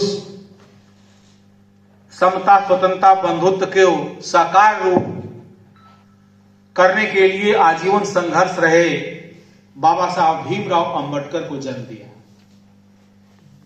मित्रों, ये हमारे लिए बहुत गौरव की बात है कि अभी पिछले सप्ताह, पिछले फोर्टनाइट में जो दुनिया का बहुत बड़ा वैश्विक मंच है यूनेस्को की जो हेडक्वार्टर है वो फ्रांस के पेरिस में है। और इस संविधान दिवस के शुभ अवसर पर बाबा साहब अंबेडकर की जो आदमकद प्रतिमा है, उनका ये हाफ फोटो जो वक्ष का मूर्ति है, यूनेस्को के मुख्यालय पेरिस में उसके एंट्री गेट पर लगाया गया है। वैसे ही जैसे कोलंबिया यूनिवर्सिटी में बाबा साहब अंबेडकर की मूर्ति लगाई गई थी, वैसे ही जैसे जवाहरलाल नेहरू यूनिवर्सिटी के लाइब्रेरी में शुरू में ही लगाई गई है। ये कोई साधारण काम है? ये कितना बड़ा काम है? ये निश्चित रूप से यह बात प्रमाणित करती है कि बाबा साहब वास्तव में बहुत महान थे। उन्होंने अपना जीवन समता, बंधुता के लिए, सबके कल्याण के लिए, यदि हम वेदों की बात करें तो वेद क्या है? सबके कल्याण की कामना करता है। और बाबा साहब भीमराव अंबेडकर ने जो संविधान का जो ड्राफ्ट बनाया, उसके पहले ही वेद है। वेद क्या है? कि आदमी को आदमी की गरिमा दीजिए, व्यक्ति की सामाजिक, आर्थिक, राजनीतिक, न्यायिक गरिमापूर्ण जीवन दीजिए। यही वेद वाक्य है। और क्या है? इंसान को इंसान मानना, यही वेद वाक्य है। इसके इतर कुछ नहीं है। और इसके लिए बाबा साहब भीमराव अंबेडकर ने संविधान में बनाने के लिए, ड्राफ्ट बनाने के लिए कितने हजार दुनिया के आर्टिकल पढ़े, मैं आपको आज अवगत कराना चाहता हूं। अपने मन से केवल संविधान नहीं लिख दिया, संविधान सभा में वो हजारों हजार आर्टिकल लेकर के रोज सुबह आते थे, उस पर चर्चा होती थी और लोग कहते थे कि हाँ ये ठीक नहीं है, तो बाबा से कहते यस, जो ठीक है हम केवल वही रखेंगे। और इस तरीके से 395 अनुच्छेद, कई हजार रिसर्च आर्टिकल दुनिया का पढ़ने के बाद जो है अपना ज्ञान दे करके उन्होंने कन्वर्ट करके बनाया।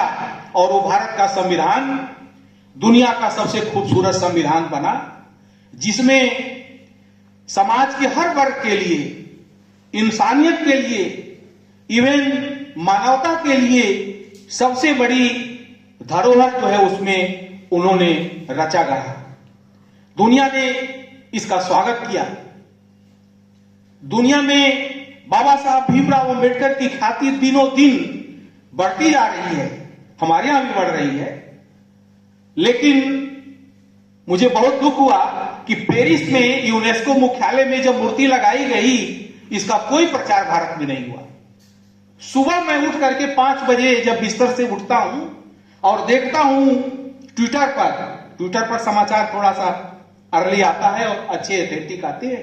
हमने कहा कि अरे ये तो वंडरफुल चीज हुई, और उसको तुरंत मैंने फेसबुक पर अपने लगाया। उस पर बहुत सारे लोगों ने शेयर किया, कमेंट किया, और हम समझते हैं कि इतना बड़ी घटना हुई, भारत में अभी कुछ % लोग जान पाए होंगे। ये हमें बताने की जरूरत है कि हमारे यहां अंबेडकर जैसा जो चमकता सूरज है वो दुनिया के किसी और देश के पास नहीं है।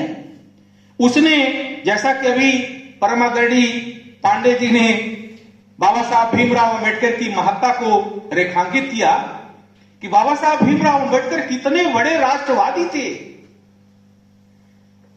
कितना बड़ा उनका योगदान है भारत की राष्ट्रीय एकता और अखंडता में। डॉक्टर अंबेडकर के सामने बहुत सारे विकल्प थे, धर्मों के विकल्प थे, भारत को खंड खंड करने में एक हिस्सा अपना लेकर के अलग होने के विकल्प थे। लेकिन बाबा साहब ने यह प्रण किया कि जिस देश जात में जन्म लिया बलिदान उसी पर हो जाओ, वह शक्ति हमें दो दया निधि कर्तव्य मार्ग पर डट जाओ।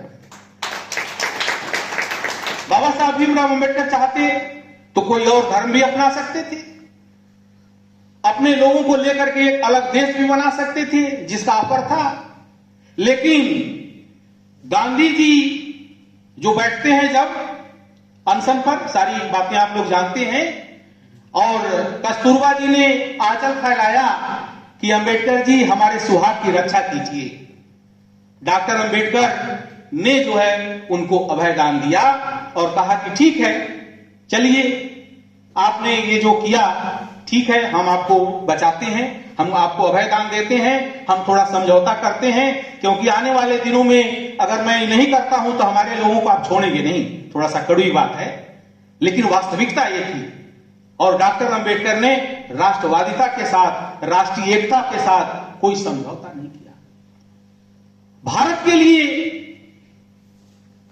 विकसित भारत, मैं फेसबुक पर अपनी जो फीलिंग है, जो दर्द है, उसको बयान करता रहता हूं फेसबुक पर, व्हाट्सएप पर और ये ट्विटर पर, कि हम भारत को विकसित होने का जो सपना देख रहे हैं वो तब तक पूरा नहीं होगा जब तक समाज में यहां जो वंचित वर्ग है, जो पीड़ित वर्ग है, जो दलित पिछड़ा वर्ग है और आधी आबादी जो महिलाओं की है, इनके विकास के बारे में अगर आप नहीं सोचते हैं तो भारत को विकसित होने का सपना आप भूल जाएंगे।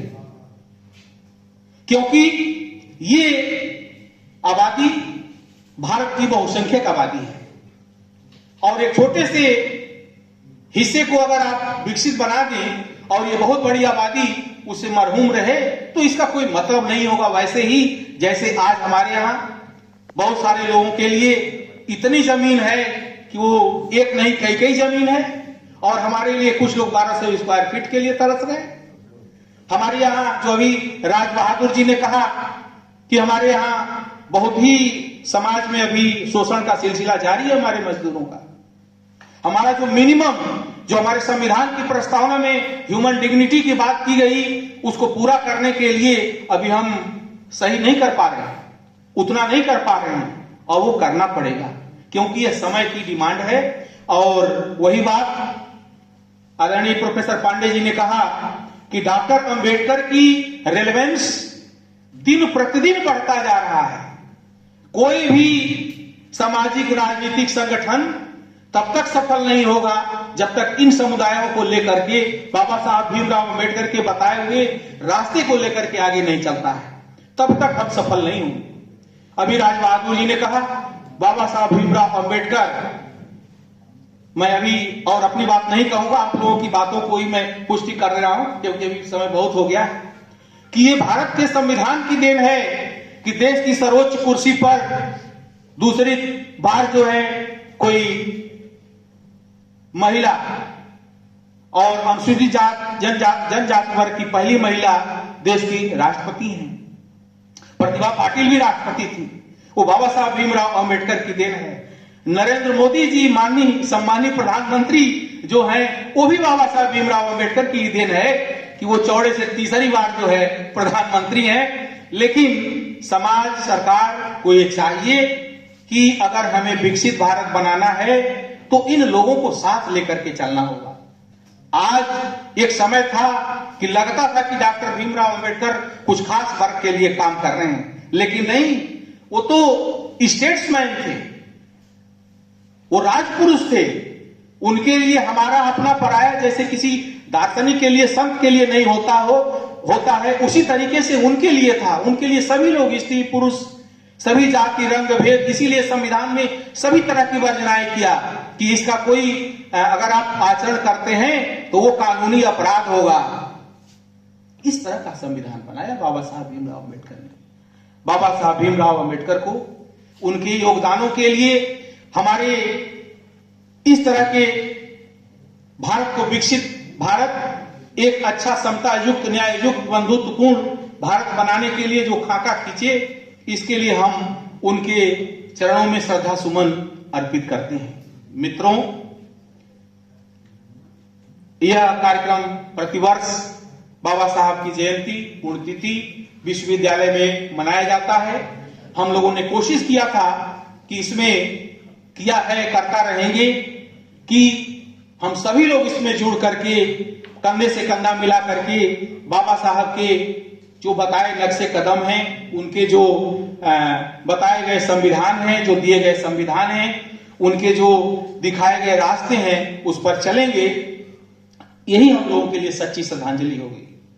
इस कार्यक्रम में हमारी मंच की शोभा बढ़ाने के लिए सिद्धार्थ विश्वविद्यालय के पूर्व कुलपति आदरणीय प्रोफेसर पांडे सर, आपका बहुत बहुत अभिवादन कि आपने अपने बहुमूल्य समय से आज समय निकाला। इसी के साथ बड़े भाई प्रोफेसर बीएस वर्मा साहब जो काफी समय से आए हुए हैं, आपने बहुमूल्य समय दिया, आपके प्रति भी साधुवाद, बहुत बहुत आभार। हमारे SC/ST एसोसिएशन के पूर्व अध्यक्ष, पूर्व विभाग अध्यक्ष अर्थशास्त्र प्रोफेसर आलोक गोयल जी, आपको भी बहुत बहुत हार्दिक शुभकामनाएं। अगली पंक्ति में बैठी हुई परम आदरणीय अंग्रेजी विभाग की प्रोफेसर सुनीता मुर्मू मैडम, गणित के राणा जी, ला की सुमन जी, पूनम राव जी, अंग्रेजी विभाग के वरिष्ठ आचार्य प्रोफेसर बेहरा साहब, मेरे एक काल पर नेशनल PG कॉलेज बड़ालगंज से प्राध्यापक बंधु सुधीर शुक्ला जी, हमारे इकोनॉमिक्स के डॉक्टर मनीष जी, डॉक्टर कल्पना दिवाकर जी, और उस कड़ी में शुक्ल जी, प्रभुनाथ जी, हमारे प्रिय शोधार्थी, स्नातक पर स्नातक के बंधु, कर्मचारी संघ के जुझारू नेता राज बहादुर गौतम, भौतिकी के प्रकांड विद्वान निखिल जी, हमारे प्यारे साथियों, प्यारे बच्चों, और इस कार्यक्रम को मीडिया तक पहुंचाने के लिए शुक्ला जी को मैं बहुत बहुत धन्यवाद दूंगा कि आप पहुंचाएंगे इस चीज को। और इसी के साथ साथ हमारे प्यारे बच्चे जो विभिन्न रूपों में अपना मदद कर रहे हैं, आप सभी के प्रति मैं बहुत आभारी हूं। बहुत अच्छी तरीके से मंच का संचालन वरिष्ठ प्राध्यापक ब्रेस जी ने किया, इसके लिए आपको भी बहुत बहुत शुभकामनाएं।